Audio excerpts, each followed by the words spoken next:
Ils sont toujours avec nous pour la suite et la fin de l'émission Regard croisé, la dernière, j'allais dire, ou bien le dernier numéro de la semaine.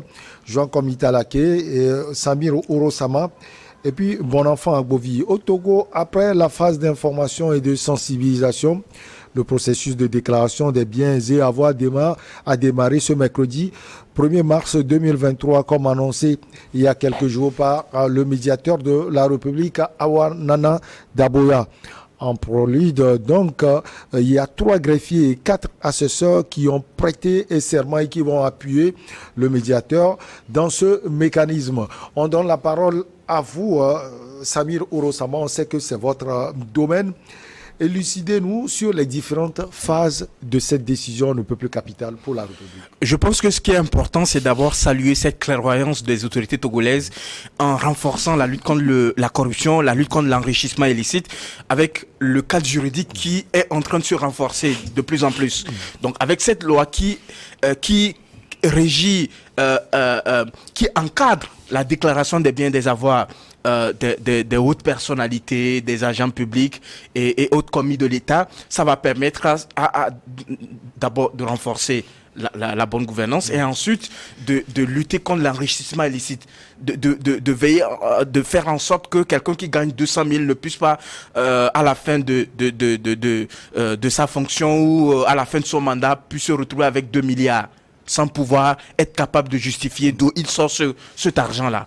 Donc, la loi qui a été adoptée, je pense, en 2020, qui a été modifiée il y a quelques mois déjà par l'Assemblée nationale, a institué un certain nombre de mécanismes ou, si je peux le dire ici, a apporté quelques rectifications par rapport à la loi initiale, qui consiste à ce que maintenant, il y a la possibilité qui est donnée aux gens de pouvoir déclarer leurs biens avoir en ligne. Donc, il y a une possibilité de déclarer en présentiel et il y a une possibilité de déclarer en ligne. Et au fur et à mesure que tes biens connaissent une évolution, tu as la possibilité de les actualiser et tout ça là. Donc, ce qui est préconisé dans le cadre de notre pays, c'est une déclaration confidentielle. C'est-à-dire que c'est le médiateur de la République qui reçoit cette déclaration-là. Et bien avant, c'est-à-dire que la loi prévoit que bien avant que les différentes catégories d'agents publics qui ont été mentionnées et qui sont concernés par les différentes dispositions de cette loi puissent se déclarer leur bien avoir, le médiateur de la République doit déclarer avant tout ses biens et avoirs. C'est ce qu'elle Awa Nana a fait. Donc du moment où Madame Awa Nana a déclaré ses biens et avoirs, je pense que la loi est rentrée en application. Donc ça permet maintenant, et le gouvernement a opté pour une autre stratégie, d'abord de sensibiliser les concernés et ensuite de veiller à la déclaration de façon progressive. Que les gens ne soient pas pressés. Nous allons aller de façon progressive. C'est la méthodologie qui a été choisie. Vous avez l'impression que les gens sont pressés? Mais les gens sont pressés. Les gens sont pressés. La loi, ce n'est pas comme ça. D'abord, on adopte la loi. Que ça va être public. D'abord, on adopte la loi et ensuite, on prend les décrets d'application. Et après tout, c'est toute une logistique qu'il faut mobiliser, tous les moyens matériels et humains qu'il faut mobiliser pour permettre à ce que tous ceux qui sont concernés et qui se retrouvent dans le champ d'application de la loi puissent se conformer aux dispositions de cette loi. Donc, ce qui est adopté par notre pays, ce qui n'est pas le cas dans d'autres pays, comme le Sénégal, où la déclaration est rendue publique, lorsque vous déclarez, on rend cela public, comme dans d'autres pays africains également. Mais par rapport à notre contexte, par rapport aux conditions dans lesquelles nous sommes, le gouvernement a décidé, ça peut évoluer, la loi n'est pas faite pour être, comme le dit... Actuellement, quelles sont les conditions, ou bien le contexte par rapport au Sénégal et à d'autres pays, justement? Non, je pense que c'est un choix politique, c'est un choix politique, le gouvernement a opté pour ce choix-là, et ce qui a été fait par rapport aux greffiers, aux assesseurs, après tout, je pense qu'il y a eu une rencontre avec Madame Awa Nana, avec Madame Victoire Toméga Dogué, par rapport à la chronologie de déclaration des biens et avoirs des ministres. Donc le gouvernement va rentrer en jeu très très bientôt. Je vais rappeler juste 2 éléments pour finir sur ce point-là. La déclaration des biens et des avoirs permet 2 choses. La première des choses, c'est de lutter contre l'enrichissement illicite. Donc vous voyez des gens qui sont censés servir de l'État mais qui sont devenus du jour au lendemain des milliardaires. Vous vous rendez, vous vous demandez où est-ce que ces gens-là sortent de l'argent. C'est possible que quelqu'un puisse devenir milliardaire en étant au service de l'État. C'est possible. Mais il faut qu'il soit capable de justifier d'où sort cet argent-là. S'il a une activité génératrice de revenus, il a d'autres biens qui se fructifient et tout, il faut qu'il soit capable de le faire. La deuxième chose, c'est de lutter contre la corruption. Le renforcement de la lutte contre la corruption. La déclaration des biens et des avoirs est une bonne pratique dans le droit international. Donc, ça fait partie des pratiques qui sont préconisées par les différents tests de lutte contre la corruption, notamment la Convention des Nations Unies de lutte contre la de corruption, le protocole de la CEDEAO ou la Convention africaine de lutte contre la corruption. Donc, vous voyez, ces différents mécanismes-là auxquels nos pays font partie, notamment le Togo, donc ils ont l'obligation de transposer ces différents mécanismes-là dans le droit interne.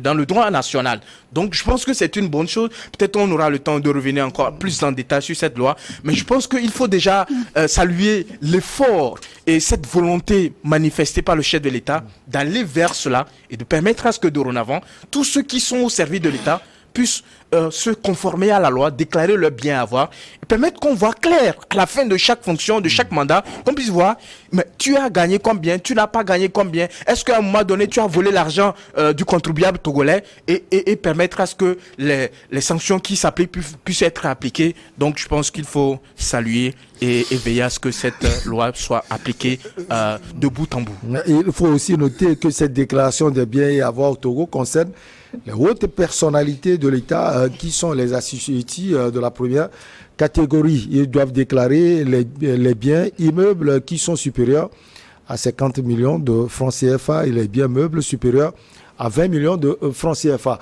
Alors, Samy l'a dit tout à l'heure, on a l'impression que les Togolais sont pressés. Qu'est-ce qui peut expliquer cela? Non, en fait, il faut rappeler que ce n'est pas un cadeau que le gouvernement est en train de faire au peuple togolais ou togolais. C'est justement cette disposition contenue dans l'article 145 de la Constitution de 1992. Et c'est qu'en 2019 que la loi organique fixant donc les conditions donc de cette déclaration a été mise en place. Et moi, je trouve que le fait pour le gouvernement de jouer à la confidentialité dans la déclaration n'est pas trop bon selon ma propre analyse. Pourquoi? Parce que vous savez, lorsque la déclaration est publique, cela permettrait aux personnes tierces du gouvernement de pouvoir porter un regard, soit à travers des investigations, à travers des recherches approfondies sur des déclarations qu'ils ont faites. Mais cette déclaration laisse maintenant l'exclusivité au service secret de l'État de pouvoir donc voir clairement est-ce que ce qu'ils ont déclaré, est-ce que c'est ça réellement qui existe, parce que les services de renseignement togolais ont quand même cette possibilité d'investiguer et de mettre en place un système qui permettra de faire le contrôle. Alors si vraiment on veut vraiment arriver à ce que la corruption soit à zéro dans notre pays, il faut vraiment permettre donc à cette institution qu'est le service d'investigation du pays, des services secrets du pays, de pouvoir faire cette investigation sur ces personnes qu'on est en train de déclarer. Mais l'idéal serait d'étendre donc cette déclaration d'une manière publique, et ceci, on ne tuerait pas quelqu'un. Lorsqu'on sait que vous avez peut-être que par crainte de dire aux Togolais, celui-ci a 6 villas quelque part, 10 villas et tout, peut-être ça va amener encore des frictions et que ça va amener d'autres crises. Bon, ils ont bien mûri avant de le faire. Mais ce qui est très choquant dans tout ce qu'on est en train de faire dans nos pays d'Afrique généralement, pour chuter par là, c'est parce que j'ai discuté avec un banquier suisse qui m'a dit une chose qui m'a choqué. Il disait que, puisqu'on discutait, je lui disais que vraiment nos pays africains sont tellement pauvres et que nous n'arrivons pas à joindre les deux bouts et tout. Il a été choqué. Pourquoi? Parce que pour lui, les comptes secrets suisses sont toujours alimentés par les hommes d'État africains. Et donc, vous allez voir des centaines de millions, des milliers de millions sont donc cachés dans des comptes et avec de l'anonymat. Est-ce que vous comprenez? Alors, ici, des paradis fiscaux. Des paradis fiscaux. Et donc, moi, je trouve que ceci est lié forcément à cela. Il faut forcément que lorsque vous déclarez vos biens, il faudrait que cela soit public et cela permettra aux journalistes, bien sûr, qui font de l'investigation, de travailler sur fond. Parce que c'est un travail qui est arrivé dans le pays. Ça, il faut l'avouer. Alors, ça va permettre à ces journalistes-là de faire des investigations, de trouver vraiment, est-ce que réellement ce que lui, il déclare, est-ce que c'est ça? Est-ce qu'il n'a pas d'autres traces qui sont au-delà de cela? Ceci rend peur. Ceci permettra donc aux ministres, aux fonctionnaires, aux hauts fonctionnaires de l'État de faire beaucoup attention par rapport à toutes les liquidités qui passent entre leurs mains. Et ceci amène la fluidité dans la transparence et la fluidité dans la gestion de l'État. Et tous les pays sérieux, que ce soit les pays européens, que les pays, en tout cas les Américains, ils ont à un moment donné de leur histoire, ils ont su que quand vous ne faites pas ce processus-là, vous tombez si bas. Parce que l'homme, de par sa nature, est attiré par ce qu'il ne veut pas faire. Alors, si vous ne mettez pas les mécanismes qui lui permettront d'avoir peur et de craindre que si je fais ci, je serai exclu de tel, il risque de tomber dans l'exagération et ceci amènera vraiment nos pays dans le gouffre et puis la pauvreté va toujours continuer. Ouais, vous voulez répondre par rapport à la question posée à Joachim Italaké tout à l'heure, pourquoi les Togolais sont pressés vous avez vu faire un signe ou bien une autre question? Oui, le Togolais doit être pressé. Selon que je désavoue l'explication de Samir, et le Togolais a le droit d'être pressé. Parce que vous voyez, je ne voudrais pas faire une genèse pour montrer la raison pour laquelle un Togolais doit être pressé. Vous savez, lors de l'intervention du chef de l'État, je crois à Tapamé, où il a sorti cette phrase-là qui a fait le tour du monde, qu'une minorité s'accapare de... Qui a été mal interprété par la suite. Non, en fait, ça dépend de comment tout le monde doit comprendre. Et je sais que ce n'est pas pour rien que le Togo ne veut pas rendre la déclaration publique. Parce qu'en le rendant public, ça donnerait raison totale à la déclaration du chef de l'État à Tapamé. Puisque M. Samir avait cité quelques pays, en l'occurrence le Sénégal, où on fait une déclaration publique. On publie la déclaration. J'avais suivi un débat sur ce plateau où quelqu'un mettait la différence entre une déclaration de biens et une publication de biens. C'était ça, ça. Quel est le problème d'un Togolais qui occupe une haute fonction? Quel est son problème pour qu'on déclare et publie son bien? Ça donnerait raison totale. Le Togolais attend quoi? Le président avait dit ça. On va voir ce que les gens vont déclarer.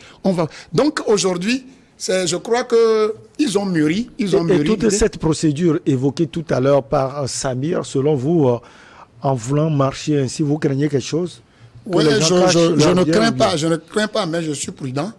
Parce que lorsque les déclarations ne sont pas publiques, je crois que c'est la médiatrice donc c'est elle qui doit prendre connaissance de ce qu'on déclare. Et ça devient un secret d'État, puisqu'on ne doit pas le publier. Jusqu'à ce qu'on modifie selon l'autre, lorsqu'on fasse un autre choix, lequel consistera à déclarer et à publier. Imaginez, dans mes analyses, je me dis, lorsque la médiatrice ou bien le médiateur de la République aurait un parti politique. Vous voyez, si le médiateur de la République est du parti de la mouvance et que... Pourquoi je mène mon analyse. C'est un exemple que vous donnez. Pardon? C'est un exemple que je donne. Vous savez... C'est la mouvance qui dirige aussi. Oui, bien sûr. Ouais. Et les hauts cadres, les gens qu'on va interpeller pour déclarer les choses maintenant, moi je ne suis pas dedans. C'est eux. Et quand le médiateur serait des leurs, c'est difficile qu'on mette à jour les choses pour que la population, c'est pourquoi, comme Jean Talaké l'a dit, j'ai accueilli favorablement cette décision, seulement que le Togolais serait à l'aise et non pressé lorsqu'on déciderait de rendre ce que tout le monde a, avant d'avoir des responsabilités, de hautes responsabilités étatiques de commencer par travailler. Maintenant, je ne vois pas encore la chose. Ça commence comment? Je me pose la question. Bon, les gens qui travaillaient et qui sont des hauts cadres, et c'est maintenant, ils vont commencer par déclarer leurs biens. Mais vous ne voyez pas qu'il y aura de choses là. Tout ce qu'ils ont amassé depuis. Hein? Talaké avait rappelé tout à l'heure l'article, je crois, 145 de notre Constitution de 1992. Et vous allez voir que ce qui a été modifié en 2002 n'a pas modifié cette loi. Hein. Et depuis là, on n'avait pas mis en application cette loi jusqu'à présent.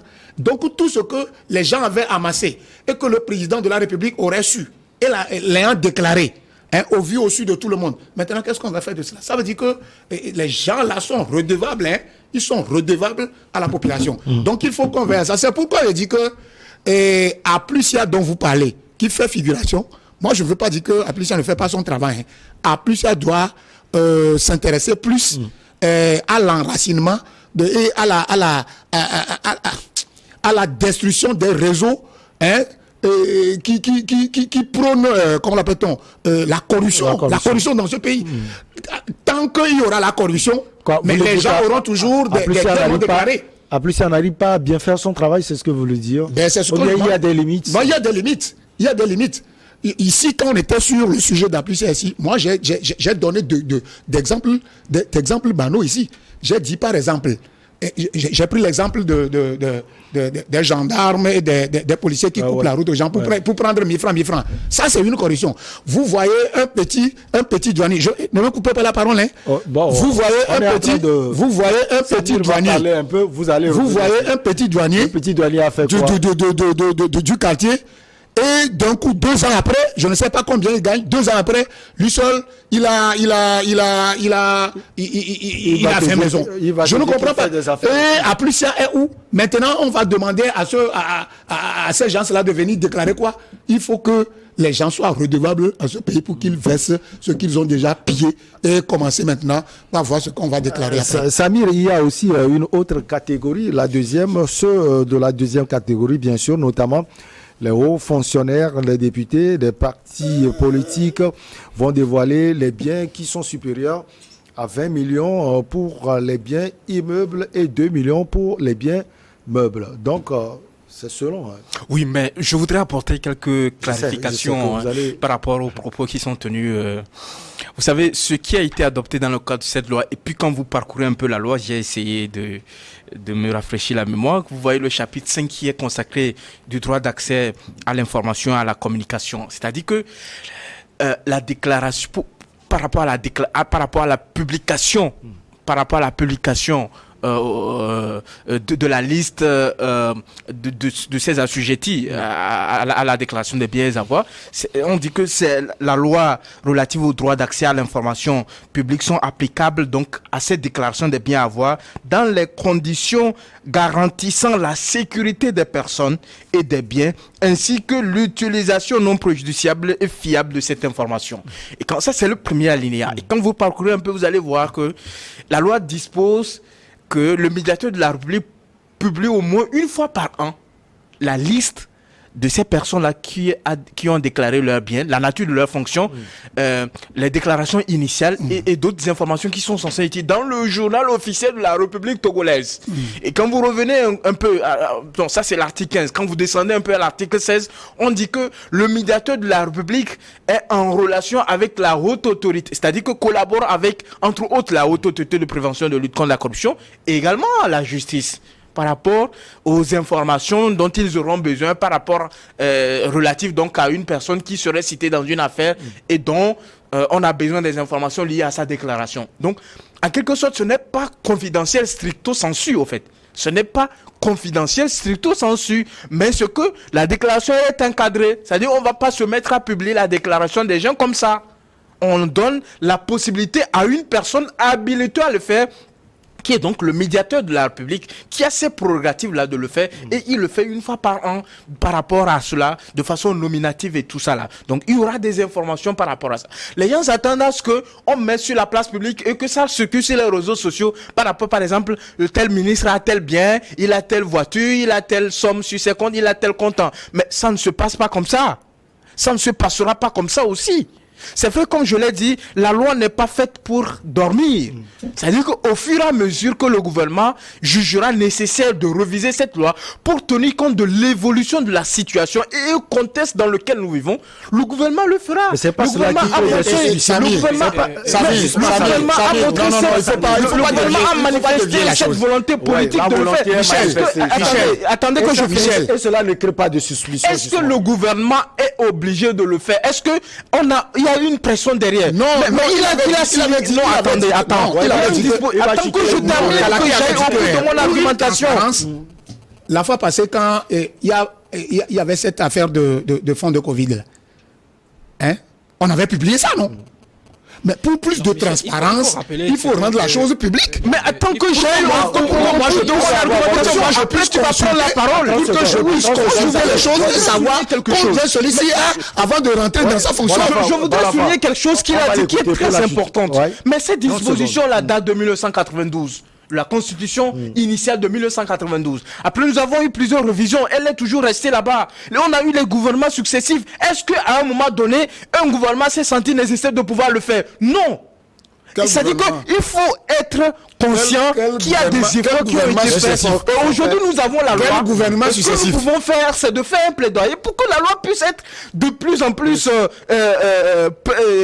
puisse évoluer. En fait. Que la loi puisse évoluer, que cela tienne compte de certaines conditions. Est-ce que l'article qu'il a cité maintenant, quelque part, est-ce qu'on a mis de ne pas publier la chose? On n'a pas dit ça, on dit c'est à cause de la sécurité. On va l'écouter. On vous revient, bon enfant. Donc, il y a M. Samy qui a lu l'article, le chapitre 5, alinéa 2. Il dit, le chapitre 15, l'article 15 de l'alinéa 2 en tout cas de la loi. Alinéa 2 de l'article 15. Voilà, de la loi cadre dit, en aucun cas, le contenu de la déclaration de patrimoine ne peut faire l'objet de publication par des tiers sans autorisation expresse du déclarant. Et on dit en alinéa 3, toutefois, une copie de la déclaration de patrimoine peut être communiquée aux autorités judiciaires par une décision du médiateur de la République. Exactement. Et donc, c'est simplement qu'on ne peut pas avoir accès à ces déclarations. Le médiateur seulement. C'est le médiateur qui a le pouvoir de pouvoir donc avoir ça et que le citoyen lambda n'a pas le droit de l'avoir. Et donc, c'est vraiment... Mais attendez. Le citoyen lambda a la possibilité d'aller parcourir le journal officiel de la République. Est-ce que vous voyez? C'est-à-dire qu'il y a d'autres mécanismes qui permettre à ce que le citoyen lambda puisse avoir accès à l'information. Je ne sais pas si vous voyez un peu. Ce qui a été préconisé dans le cadre de cette loi, c'est de mettre dans la main d'une seule personne la possibilité de pouvoir déclarer une liste par an, au moins une fois par an, en mettant en valeur certaines informations qui ont été citées, qui ont été nommées dans la loi. Mais ce qui est en train... Bon enfant, oui. Je crois que ce que Talaké a dit tout à l'heure, il a été clair. Il a été clair. Et on n'a pas dit qu'on ne pourrait pas publier, mais on a dit si la personne même veut. Non, pas des tiers personnes. Il ne faut pas dénaturer l'essence de la loi et l'esprit de la loi. On dit on pourrait rendre ça public quand le déclarant le désire. C'est quoi? Quand moi je sais que ce que je déclare, je l'ai acquis d'une manière propre, moi je ne sais pas pourquoi je ne m'ai pas demandé de publier. Quand il y a bonne foi, je sais que ça provient vraiment. Ça ne provient pas des liens illicites, ça ne provient pas de la corruption, etc. Je suis conscient de ce que j'ai, hein? Et je l'ai acquis par les suivants de mes fonds, mais je publier, il n'y a pas de problème. Ça aussi, ça donne, c'est une garantie. C'est une garantie pour les gens, ces autres personnalités-là. J'ai ceci. Publier pour que tout le peuple togolais sache que j'ai ceci, et pour que après, comme juge, c'est tout. Ça, c'est une affaire de bonne foi. La lignée là était claire, que le déclarant pourrait demander à la seule personne vous faites une mauvaise interprétation. Ce n'est pas, non, vous savez, tu n'arrives pas à expliquer, tout ce qui se passe ici. Vous savez, l'autorité togolaise a eu vraiment à étudier la mentalité de ceux qu'ils dirigent et au risque donc d'empiéter sur la cohésion sociale qui règne depuis longtemps et que nous voulons la paix. Et donc, pour préserver cette paix, cette cohésion sociale-là, ils ont procéder. Bon, je ne suis pas quand même... Ils ont imaginé un mécanisme. Ils ont imaginé un mécanisme qui permettrait quand même de cadrer un peu les choses. cette déclaration. Mais je crois, et connaissant comment les choses évoluent, je sais que Les jour, choses on vont va évoluer, y arriver à ce que on ne puisse faut pas avoir dire que ce confiance. serait... Je voudrais qu'on y étape, arrive. en fait. Je voudrais qu'on y Étape par arrive. étape. Je crois Parce ça que va vous y faites aller. partie de ceux qui sont pressés, hein, visiblement, bon enfant. Pardon? Ceux qui sont pressés. Mais lorsque le chef de l'État dit que il y a une minorité C'est qui une- pille vous interprétez mal les ce propos qui du chef devrait de me l'État. revenir aussi. Vous mais je suis en droit les de me propos presser du le chef de l'État. Vous l'avez dit, Mais il Samir. interprète mal. Le chef de l'État, dans le contexte dans lequel il avait dit, c'est que nous avons une économie qui est portée par une seule minorité. Nous avons une économie où Qu'est-ce que tu c'est nous une expliques, seule là? minorité qui Samir, détient qu'est-ce que tu les nous différentes expliques? activités. Non. Est-ce que vous comprenez Tu cette activité? nous expliques Mais rien. c'est ça, Il a dit l'idée. que le président de la République, tout le monde l'a écouté. Tout le monde l'a écouté. Mais attendez, il n'y a que deux manières pour pouvoir avoir. Non. Il veut expliquer. Non, il va tout bourrer. Il va tout bourrer. vous avez pris- vous Il est avez- en train de. Le président de la Vous République a avez dit. pris la parole, je n'ai pas intervenu. J'avais la parole. Laissez-moi aller au bout de mon intervention. On va faire Le simple. président de Il la va- République a dit qu'il reconnaît qu'une minorité s'accapare des biens. Quel Français tu veux tourner encore là-bas? Mais attendez que Hein? j'aille au Quel bout. Français là-bas? Ok, nous On va le prenons laisser. carrément. On va le laisser. On va le laisser chuter. Nous prenons carrément la syntaxe grammaticale et orthographique. Il ne peut pas dévier ce que le président de la République. Qu'est-ce que le président de la Bon, République a Samir, disant qu'il est le président conscient voulait dire du quoi? fait que.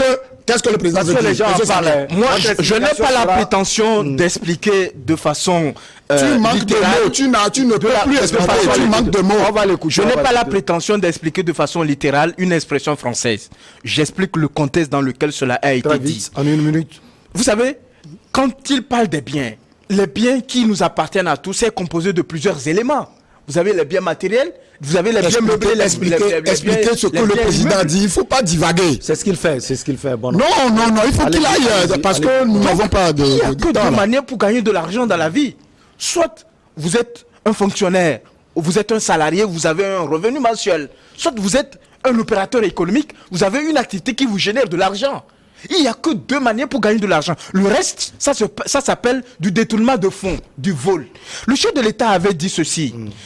Il y a une minorité qui s'accapare des biens Ça du veut dire pays, quoi? des biens qui nous appartiennent à nous tous, des biens qui composent, qui font partie de notre économie nationale. Ouais. Ça veut dire que il y a une économie qui est florissante grâce aux différentes interventions de l'État et qui a une petite partie qui profite des différents résultats. Notamment,